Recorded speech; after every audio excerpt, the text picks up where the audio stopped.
Here on this station, Mike Smith is back on the tracks with another live Railwatch.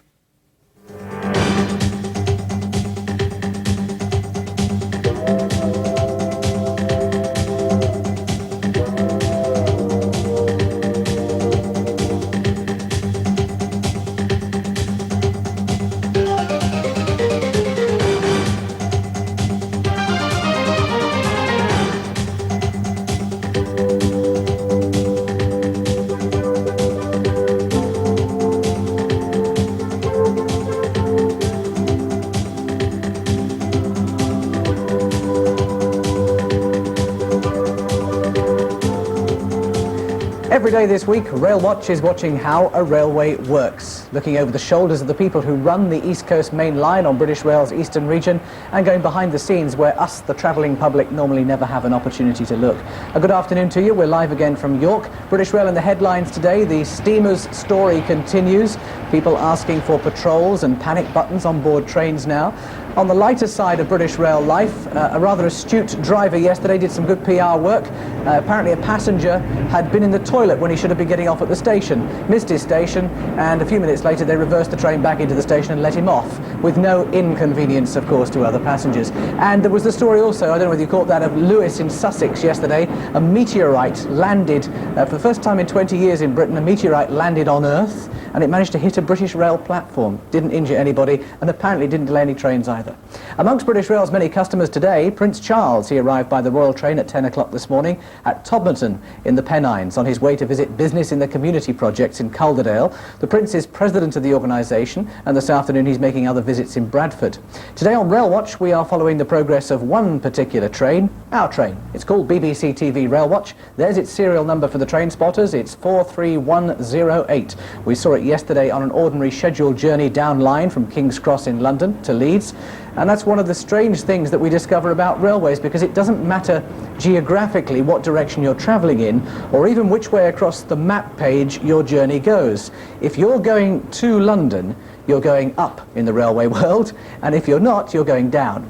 Complain to BR, not to us. We have a lot of miles to cover today in every sense, a lot of drama in today's programme, so let's get on with the journey by going back just a little in time to breakfast time this morning. Well, things are pretty much getting back to normal here after a fairly hectic night because of high winds in the north of England and Scotland. I've just been on the telephone to Glasgow Regional Control, who have had severe problems. High winds cause many of their lines to be blocked by fallen trees. Most of those have been cleared now, but some branch lines in Scotland are still closed because the weather conditions are too severe even for the maintenance crews to attend. The power had to be switched off on one line because a roof was blown onto the overhead cables, and a train's pantograph was damaged by high winds, and the pantograph, which picks up the current from the overhead wires, then damaged those overhead wires. And some of the overhead wires actually did come down in the night. That's mostly on the west coast. The East Coast Main Line is running quite well this morning. Main problems overnight has been level crossing barriers blowing up, by which I don't mean exploding. I mean the wind has caused them to lift. That has then made the signals for the trains triggered red, which has caused some delays. The 525 from Newcastle to King's Cross, that's the Cleveland Executive, hit something on the line which damaged the brake pipe. The driver was able to make repairs to that brake pipe on the line and only is running a delay of 17 minutes now. And the 735 service from Newcastle to King's Cross had a 3-minute delay because a passenger had to be detrained, which means Transport Police had to get him off the train because he didn't have a ticket. Our own Railwatch diesel, running the 8 o'clock Talisman service from King's Cross to Edinburgh, left King's Cross dead on time. And just a few more seconds before it leaves for our crew to position themselves on board. Reporter is Penny Bustin. We have a camera in the cab. Let's go. Here we are, it's just before 8 o'clock and we're ready for the off. Cheers.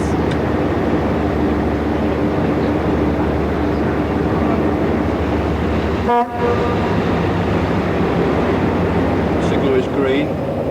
We've got a maximum speed limit of 15 miles an hour whilst we go into Gasworks Tunnel.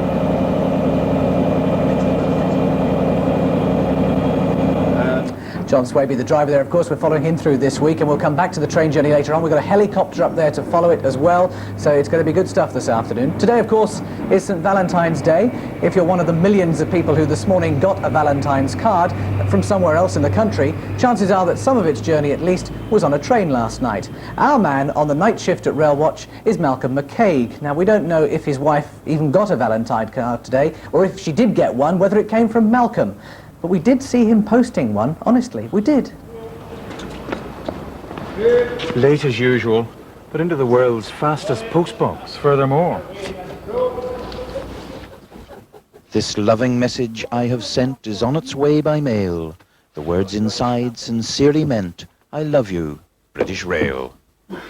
With her indoors safely at home, I'm back on the Railwatch night shift aboard a postbox that can do 110 miles an hour as the railway plays its part in sorting the morning mail. Much of the mail that comes on board the train has already been sorted by the time it's loaded, but first-class letters are still handled as the train goes down the track. They used to have a device, engagingly known simply as the apparatus, on the outside of the travelling post office to swing bags on boards with the train on the move. Modern HSTs are too fast for that, but continuing sorting while the train is rolling is a productive double use of the time the mail has to travel anyway. And faster trains mean time for extra stops to load more bags than could be handled the old way. This one will go all the way to Carlisle, the letters being sorted as she goes down the line. By the time she gets there, the mail will again have all been put in its bags, ready to be offloaded. The car itself will be detached, put in the siding, and then put onto the northbound train. The TPOs, as they're called, work every night of every week. But tonight, this one has had even more than its usual share. There's an especial urgency by part of the night shift tonight on Edinburgh's Waverley Station. Of course, the train always carries some mail, but tonight, because of the exceptional weather that Scotland and the north of England have been having, many of the aircraft that would be flying a large part of the mail south have been grounded. Tonight, then, the train is having to take a very special part of the strain.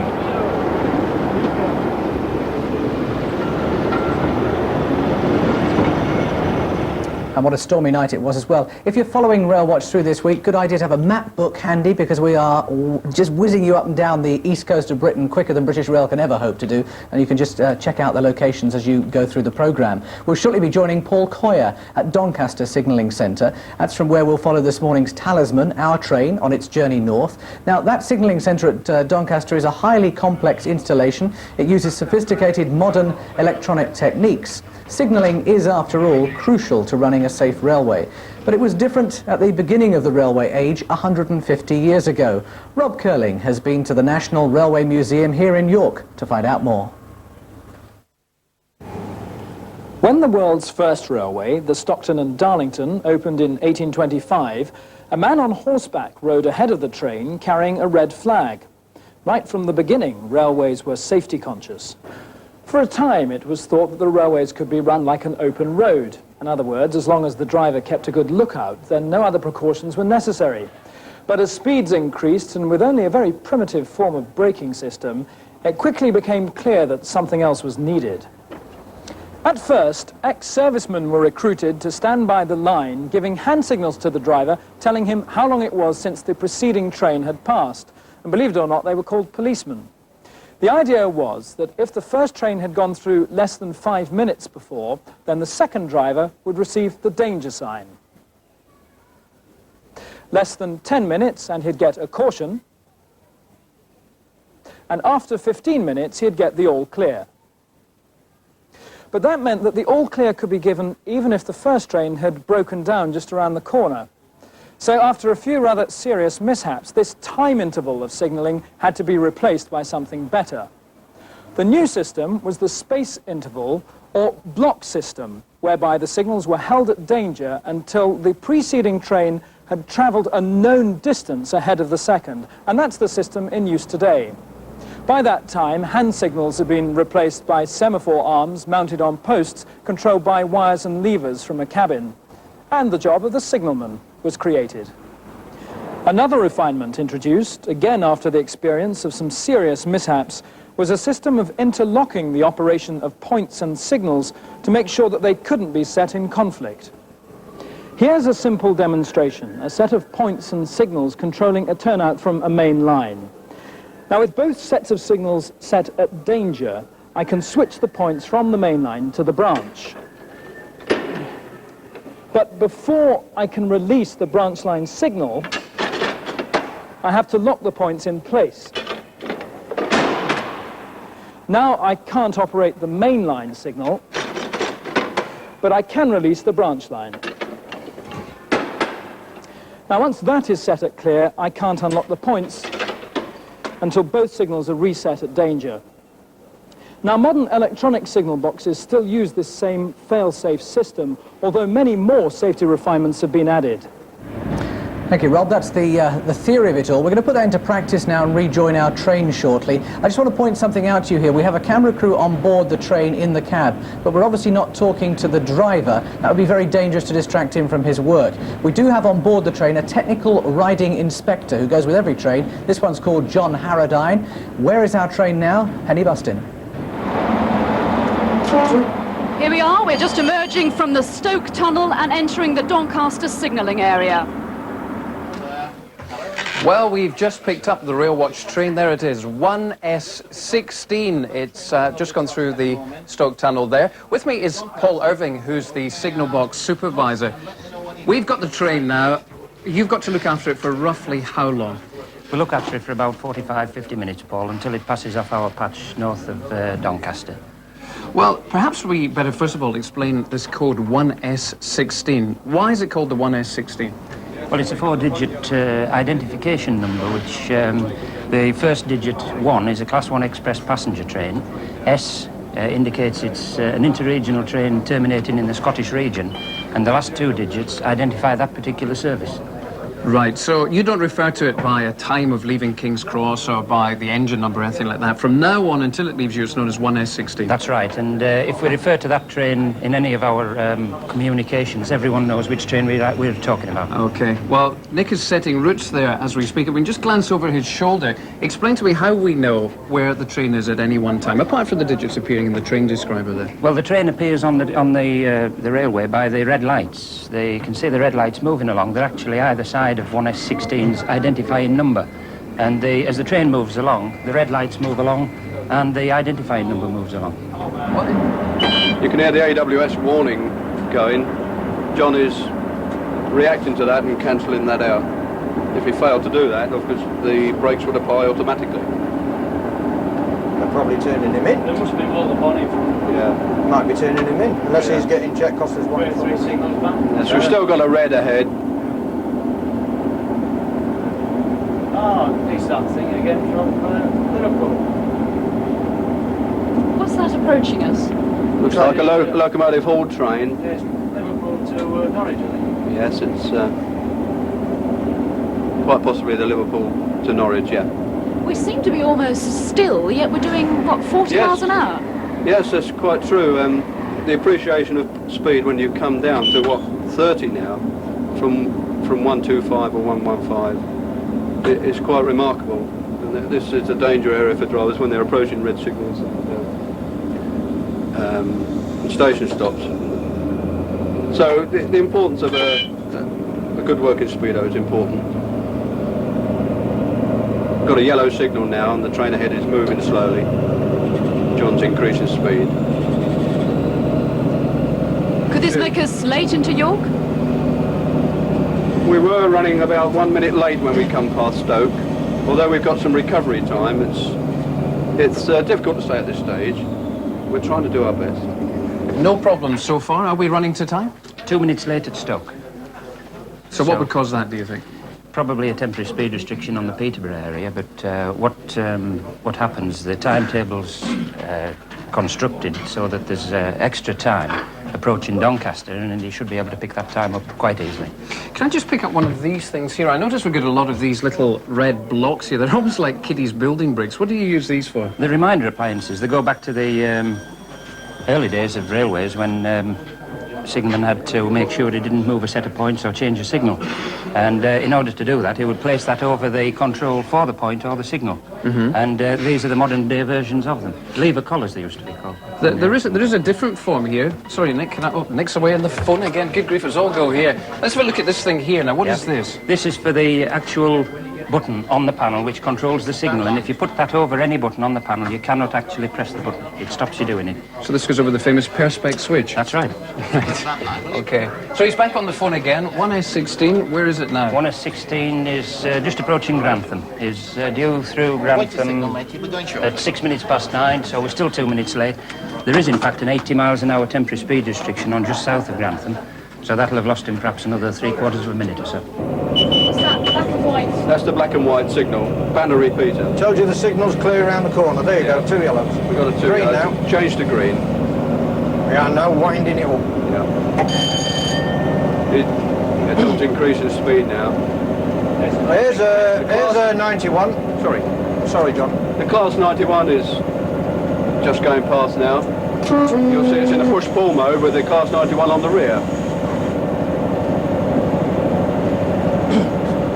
In the distance you can see the approaches to Grantham Station. Again we've got adverse signals. So it's quite likely that the train is still ahead of us. There was a possibility that they could have diverted the train off onto the platform line, but don't appear to have done so.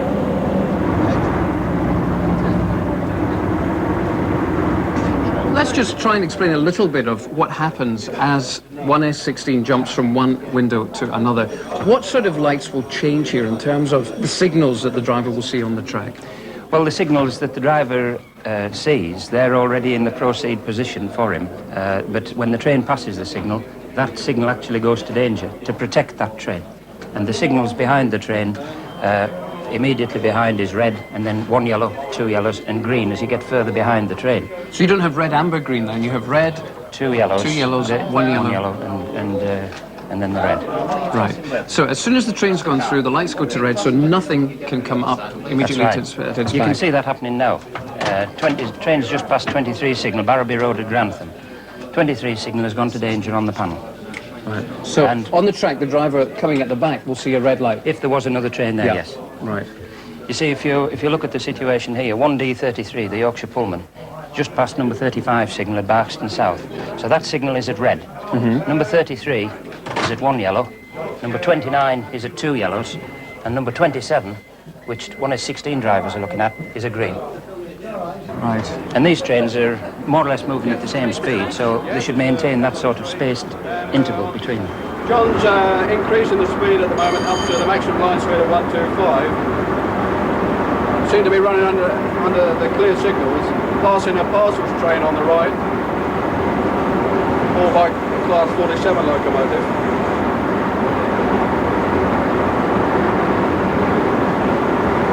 We're still under the control of Doncaster signal box, although just a few miles ahead is a gate box called Claypole, and they will control the crossings in that vicinity. We've got the odd minor pedestrian crossing them with all the relevant warning signs. Okay, how are we doing then with 1S16? Where are we approaching now? Well, we're approaching Huffham now, which is 111 miles from King's Cross, and she should be just getting onto the high-speed stretch now. It's downhill most of the way from Stoke Tunnel until you get to Claypole. This is the Claypole area, and then it's more or less level across the Trent Valley towards Carlton, which of course we'll see as the train progresses further along. Now, this is a pretty straightforward stretch here, isn't it? You're not having to change points or anything like that. It's more or less just going as the crow flies. That's right. Now, as long as you've got 2 or 3 trains all going on the same route, then the signalman's actions tend to be confined to observing his track circuits, ensuring that the train's keeping moving and that there's no problems. Still proceeding along at 125, still on the approaches to Newark. Running under clear signals. This is a good job for you, Ron, isn't it? Get back, what time do you get back? 3 o'clock? The majority of these signals along the track are automatic. They're operated by the train ahead through track circuiting. Every now and then the signal has got an override feature that you can replace signals to danger in emergency.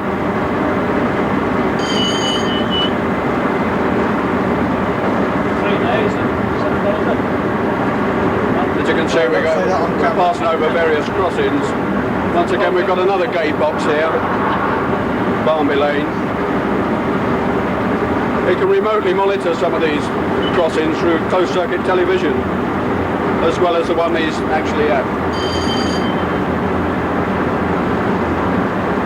Once we get through Newark, we've got a railway that crosses on the level. There's a maximum speed of 100 miles an hour there. It's quite unique because we've not got many of these rail level crossings. Johnny's easing off the controller at the moment in abeyance to that. And then we'll begin to apply the brake. This is Newark Station.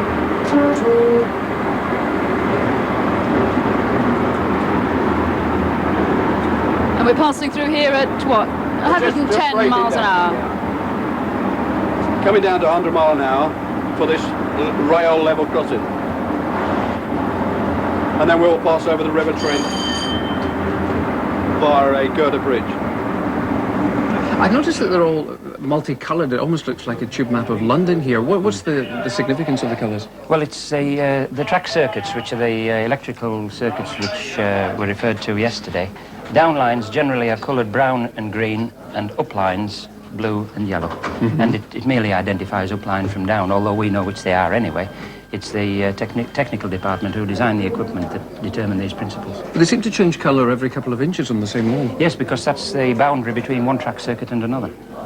Right. So you'll observe, if this was a shorter train, or indeed just a light locomotive, very short, it would hop from one track circuit to another very quickly. But because this is an 8-coach train with 2 power cars, it straddles the track circuit as is passing along and then clears the one.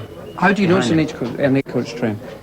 Well, that's a standard formation of the Eastern Region HST sets. The cross-country sets are 7-coach trains. Mm-hmm. That's the ones from west of England to Scotland. Now, I detect coming through here not just a kind of enthusiasm for the job, I detect that maybe you're a bit of a train buff anyway, are you? Some would say so.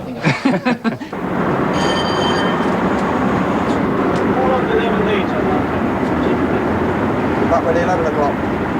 10, 6, So John can't take his eyes away from the track. No, he very briefly to look at his controls, but he's maintaining a vigilance out in the front there all the time, with the assistance of Ron, obviously. Still running under clear signals, good sign. On the left there you can see the remains of an old windmill. This is Egmanton.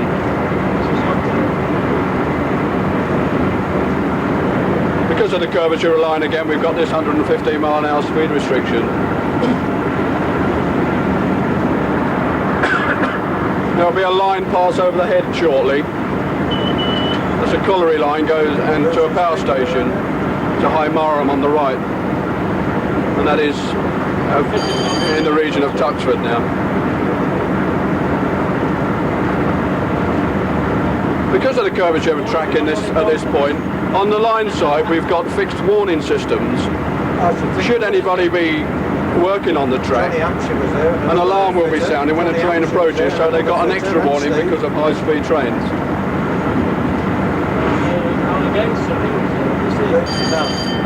Explain the bells to us. Yes, that's associated with the AWS, the automatic warning system, and it's to do with the signals. As we approach each signal, you'll see a track magnet in the centre of the track, about 200 yards on the approach to a signal. If the signal is displaying green, we'll get a bell sound in the cab.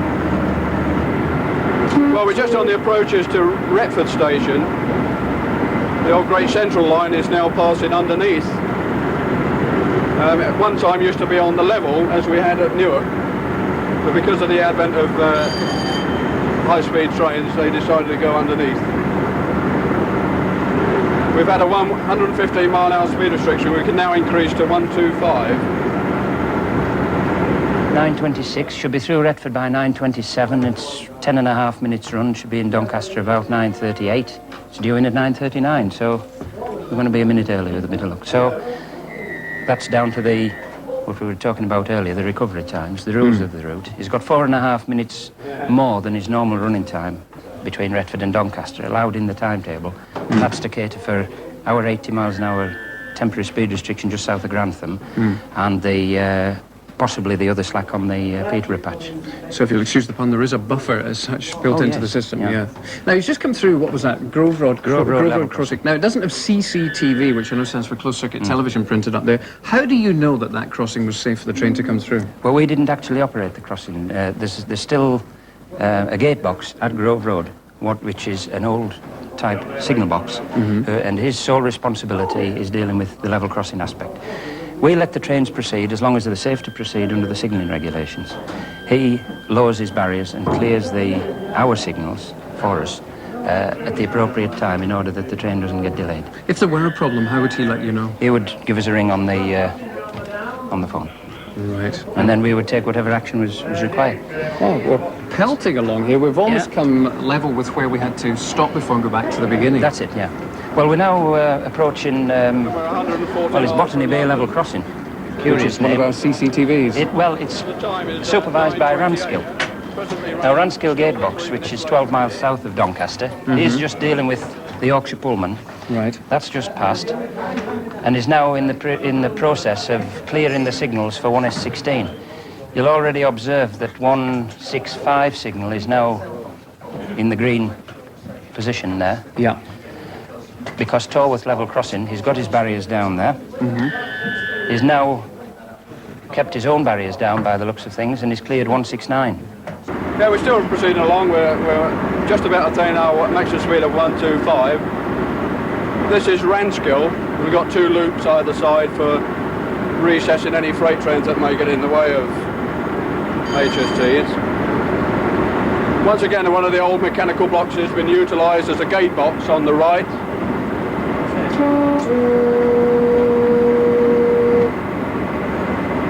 It's quite nice to see them pieces of architecture of the old LNER and GNR system. Still keeps a bit of character to the line, I think. As you can see ahead, we've got workmen on the track. Most important for the workmen to wear their high visibility clothing. It'll be some distance closer than this where we normally see them if they hadn't have worn that clothing. And they have to acknowledge. Yes. John will sound a warning horn to them. It's up to the workmen then to acknowledge him by raising an arm above the head. John's easing the controller off at the moment. We're approaching Portree Viaduct where we've got 110 mile an hour speed restriction.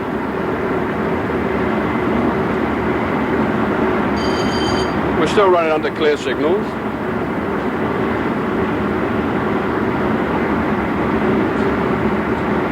John is now making a brake application for the 110 mile an hour. When the train approaches Bawtry, you'll hear the bell ring. That's the annunciator for the signalman telling him that there's a train approaching and he's got to get his barriers down and signals cleared. Otherwise, the train won't get green aspects and will suffer some delay. So that's the first thing. The second thing is that we observe the crossing. This is Rosington. We observe the crossing as we lower the barriers. Those barriers are down just now, presumably for 1D33, which is ahead of our train. That's right, yeah. Right. So what's going to happen with our train? When it approaches a certain point, we're going to hear a bell, you say? That's right. Right, and that's going to tell me that I've got to go and start getting those barriers down. That's it. And there's our train, the 1S16 Railwatch train, going through. Thanks for the one. Now, apparently we have some news on the Talisman, and for that, let's now join Rob Curling. Well, the time now has just gone 9:30, and we've heard that our train out of King's Cross is now losing power. It's 3 minutes late passing Newark. The problem is not in our end of the train, not where the Railwatch nameplate is, but it's in the trailing car. The south end power car has got a fault on it. They're onto it here. Dave Scanlon is the HST maintenance controller, and he's just making arrangements now for when the train arrives here in York for engineers to get on board and fix the train. He's actually talking to the travelling fitters that I mentioned in the programme yesterday at the moment. As soon as he comes off the phone, I'll be asking Dave exactly what the problem is and how long it should take to fix. Dave, can you just tell us what the situation is at the moment? Well, the depot inspector advises that the set is losing power, lost about 3 minutes running as far as Newark. He has made a request for a load reg demand module on the electrical control side. We have arranged for the module to be supplied at York by the fitters, and the depot inspector will fit the module. And how long will that take to fit? Less than 5 minutes. Really, so the train can pick up time quite easily on its journey to Edinburgh once it's passed through here? If the fault has been accurately identified, 5 minutes spent at York, and the train should then recover on its journey and make up time. What time do you think it will get into York? Because it's obviously losing speed all the time. Well, 10:04 booked arrival, 3 minutes now, maybe in by 10 minutes, 12 minutes past 10. Great. And at 10:15, we should have it on its way. All right, Dave, thank you very much. There you are. You can see how this whole system works now. It's brilliant, isn't it? Time is 9:34. And we're a minute and a half late. So we've picked up about half a minute then. Minute and a half, yeah.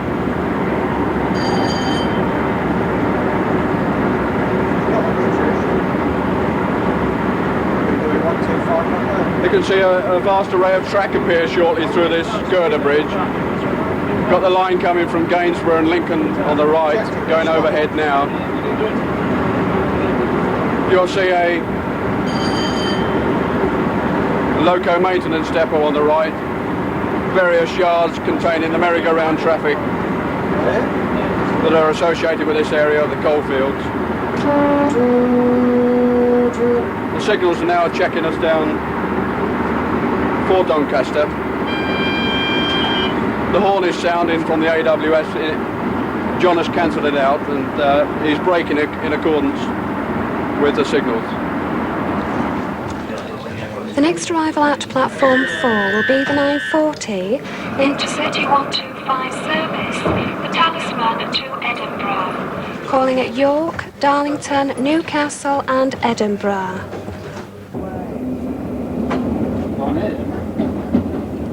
Here we're arriving at Doncaster Station. What is it? Probably taking the axles. We're due in at 9:39. The time is now coming up to 9:38. What a tea. So we've arrived just about 1 minute early. What can one say?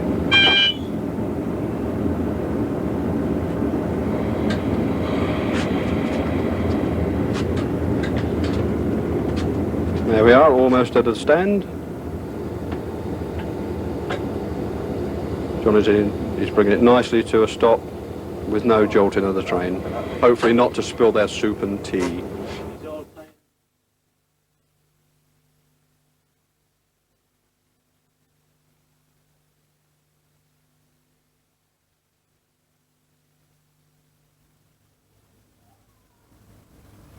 And here comes our train leaving Doncaster. 22 minutes after leaving there, the Talisman pulled into York. Here it comes round the curve. This is by our camera position on the entrance to York Station. Waiting on the platform for the Railwatch train is a replacement for the faulty piece of electrical equipment, the modules that have to be replaced. That's one of our new lightweight special effects cameras that we can get right by the railway. And into the platform comes the Railwatch train. Now the technician who's on board the train has already identified the fault, and with luck he'll be able to fit the new module while the train is running north towards Newcastle, and so that'll restore full power to the train. Well, fixing those minor faults on the move is better than taking the train out of service, and in our Railwatch programme tomorrow we'll follow a technical riding inspector as he troubleshoots on the move. Absolutely fascinating operation this. I'm sure you're enjoying our coverage this week. We'll go back to the main line fairly shortly, but let me now take you to somewhere else. I think, where are we going off to now? We go to Eskdale? We're off to Eskdale, right. We're going to head off now to the sort of place that you may well have dreamt about when you were a child as being the perfect railway line. It's north of York, and this is it.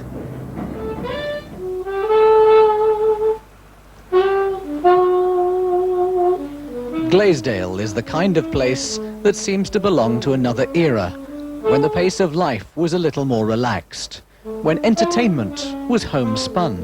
But the entertainment here, like the signal box, is manual only.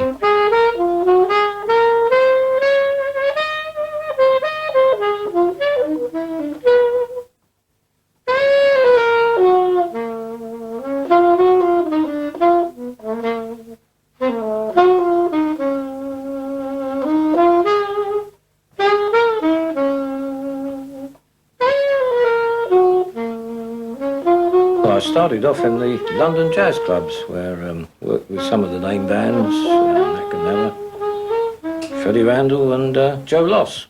Of course, railways weren't my first love, although I have very fond memories of them as a boy. The steam trains going through Hadley Woods on the East Coast Main Line. And, of course, holidays on them, where you used to thank the driver at the end of the journey. Well, this line is about 150 years old, and like a lot of rural railways, its raison d'etre was as a carrier of the minerals which were mined here. Ironstone, which supported the an ironworks at Gromont and another one here at Blaisdell. So until really the end of the First World War, freight still played a great part in this line. With the coming of road transport, of course, the emphasis was less on freight and more on passengers. Fortunately, the thing that kept the line in business was the school children, because the line serves the Esk Valley. Every village is on the level of the river, and to get out to the main road you have to climb a fierce hill, which of course in winter can become impassable to the road traffic. Had it not been for that, I think Dr. Beeching would have closed the line in 1964, but fortunately that kept the skeleton of the line running, and we still run 7 trains each way every day over a period of 14 hours. As you can see, we're not overworked, but it's a very pleasant place to be. Of course, I'm not actually allowed to play a saxophone at all in a signal box, but it is my day off.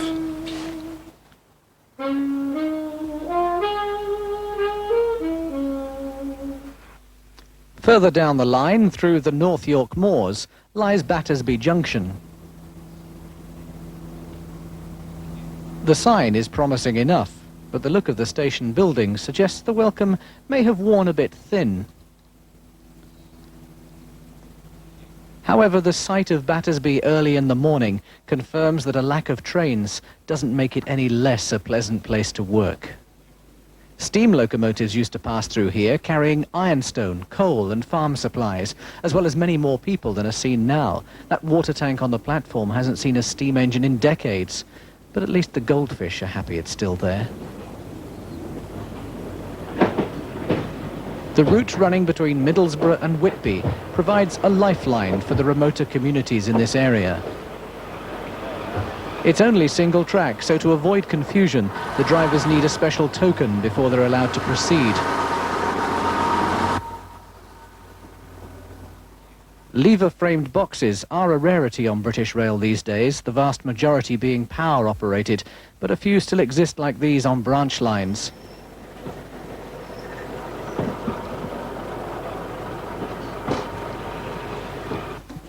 The signals are controlled by long stretches of wire, and it's quite a physical business, handling those long metal bars. But you don't have to look like Arnold Schwarzenegger to cope.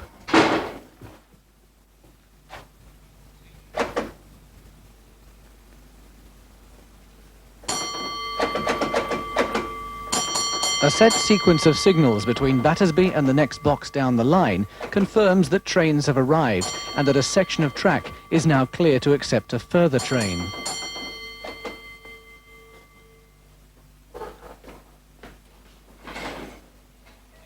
But what kind of traffic now keeps Battersby from disappearing from the map?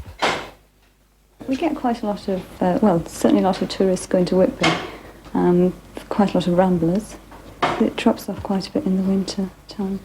There used to be 4 signal women working on the branch line, and the drivers christened it the Petticoat line. That may sound to some reason alone to keep Battersby going, but sadly the boxes both at Glaisdale and Battersby will be closed later this year to allow for a new driver-operated signal scheme.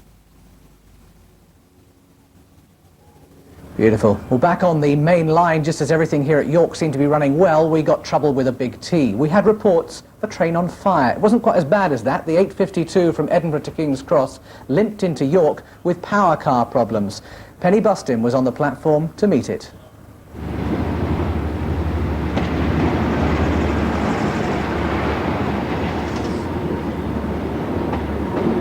They had problems coming up from the north.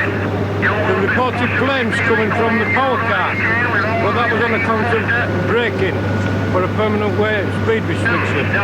They also reported trouble with a damper. With me now, Andy Payne, who's the Deputy Chief Controller here at York. Andy, what's the situation at the moment? Well, the situation is we're just receiving confirmation via the Senior Maintenance Controller that this 858 from Edinburgh is going to have to terminate at York with problems with both power cars. We have another service due in York, the 652 from Aberdeen, in fact, within about 10 minutes. We shall get the passengers out with their luggage, transferred to another platform onto that service, and they should be forward with a minimum of delay.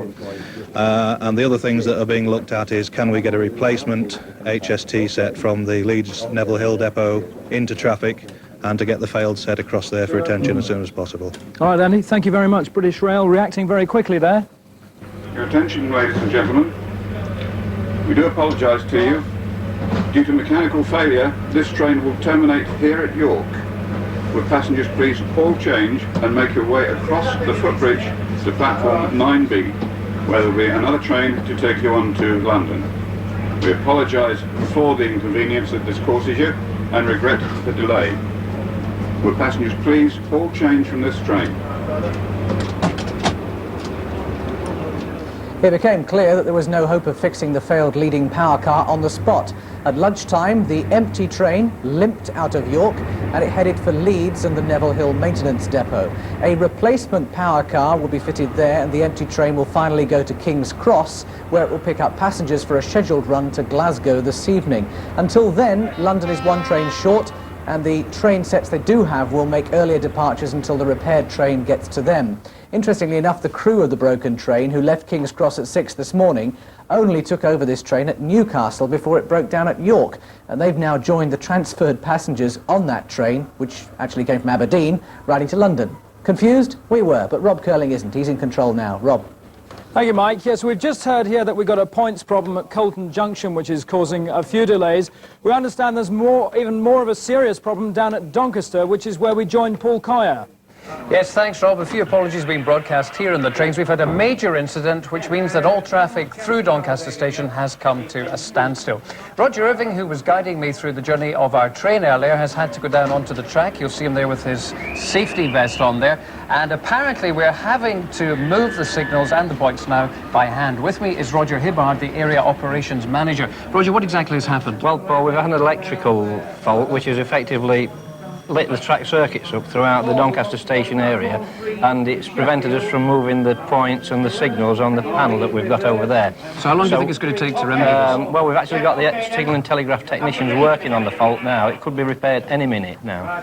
Okay. But, quietly confident? Oh, yes. Of it being repaired in the next few minutes. Okay, yes. Roger, thank you very much indeed. Okay. Well, tomorrow here at Doncaster, we'll be going about a mile down the road to the Belmont Freight Yard. We'll be looking at the freight trains there and the shunting and how all the freight trains are put together. In the meantime, back to York Control and Rob.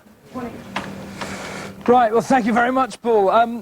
If we just look at some of the other problems that we've had here today. Earlier on, a train travelling from Harrogate to King's Cross was running bang on time until the passenger pulled the communication cord, which gave it an 18-minute delay. It turned out that it was a foreign visitor who actually pulled the communication cord in the lavatory. He thought he was flushing the loo, but instead all that happened was the train came to a grinding halt, so he was flushed with some embarrassment. Now, we've been following our train and our driver so far. We knew that it was running the 8 o'clock Talisman service from King's Cross to Edinburgh this morning. Having left York bang on time, it arrived at Edinburgh some 14 minutes late because of some problems north of Newcastle. It's currently on its way back to King's Cross from Edinburgh, where it left on time at 1:30. It's just now passing through Morpeth, 14 minutes late because of a problem with some level crossing gates. And yesterday, a tree brought down the overhead cables, which is causing problems between Berwick and Morpeth. So that means the train has now done some 500 of the 972 miles that it will be doing today. With that, back to you, Mike. OK, Rob, thanks very much. I have John Swaby with me here in our studio at York, taking a breather. Your jaw dropped when you heard about the Railwatch train being delayed 40 minutes there. That's right, but at least we got to York right time. It wasn't our fault, was it? Now, what is your day going to entail for you? Because we're following you through the week now. This is a rest break for you now? No, yes, I go back to King's Cross, and then tomorrow I'm going to work a parcel train, diesel hauled, with a Class 47 loco. Right. We've had a dramatic day here, things that we just didn't expect to happen, and that latest news about the points problem near Doncaster. Is that a normal sort of day? No, I should think 2 or 3 times a week in various places on British Rail, this sort of thing happens. It's just that you learn to cope with the problems and get on with the job. And looking at your journey up today, it was getting that point of view from your point of view there, I suddenly realised what an important job you have, the pressure. Well, you can't swerve to avoid things, can you? Oh no, if they get in the way, we hit them.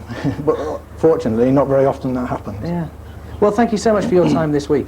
It's been very good of you. We'll catch up with you again tomorrow. So thanks, John. Thank you. That's it for today. Railwatch will be back with you at the same time at about 2:15 tomorrow, taking a look at BR's freight operation, and we'll be going to Paul at Doncaster. Rob will be in the control room. Penny Bustin, I think we've sent off to Leeds, should be there. Malcolm McCaig will have some more for you from the Scottish end of this East Coast main line. So please do join us at about 2:15 BBC One tomorrow for some more from the live Railwatch team. We'll see you tomorrow. Bye-bye.